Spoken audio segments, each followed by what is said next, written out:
நம்ம வீட்டில் கிடைக்கிற சின்ன சின்ன பொருட்களை வச்சு ஒரு சின்ன ஆர்டிஃபிஷியலாக ஒரு கூண்டு ஒன்று ஃபார்ம் பண்ணிட்டோம்னா நம்ம வீட்டில் வளர்க்குற குருவிங்க வந்து இயற்கையான சூழலில் வளர்கிற மாதிரி ஒரு அமைப்பு கிடைக்கும்னு நினைக்கிறேன்.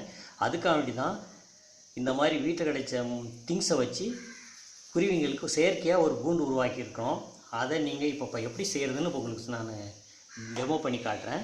சாதாரண கொட்டாங்குச்சி ஒன்று எடுத்துக்கோங்க.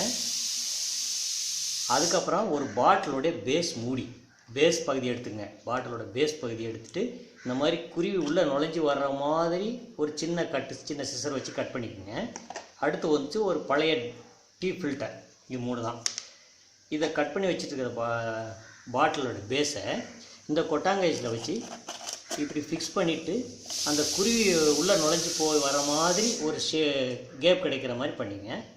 அதை எடுத்து இந்த ஃபில்டரில் வச்சு அப்படியே கூண்டுக்குள்ளார ஃபிக்ஸ் பண்ணிடுறது. அது எப்படி ஃபிக்ஸ் பண்ணுறதுன்றது எங்கள் வீட்டில் இருக்கிற கூண்டு எப்படி இருக்குதோ அதே மாதிரி உங்களுக்கு நாங்கள் அதை காட்டுறோம். இதுக்கு இந்த மாதிரி ஃபார்ம் பண்ணி வச்சாச்சுன்னா இதுக்குள்ளார குருவிங்க தானாக கூடு கட்ட ஆரம்பிக்கும். அதுக்கு வேண்டிய மெட்டீரியல்ஸ் என்னென்னா சாதாரண புல், கோரை, அதுக்கப்புறம் தேங்காய் நார், இதையெல்லாம் நம்ம வந்து சின்ன சின்ன பீஸாக ஆக்கி அந்த கூண்டுக்குள்ளாரே போட்டு வச்சிட்டோம்னா அது ஒன்று ஒன்றா கலெக்ட் பண்ணி இதுக்குள்ளார தனக்கு தேவையான கூண்டு அது உள்ளாரே கட்டிக்கிடுது. இதை வந்து நாங்கள் வீட்டில் வளர்க்குற ஃபின்ச் பேர்டில் கிடைச்ச அனுபவத்தை வச்சு உங்களுக்கு நாங்கள் இதை ஷேர் பண்ணிக்கலான்னு பார்த்தோம். அந்த அமைப்பு எப்படி நாங்கள் கூண்டில் வச்சிட்ருக்கோம் அப்படின்றத உங்களுக்கு நாங்கள் மறுபடியும் அதை டைரெக்டாக போட்டு காட்டுறோம்.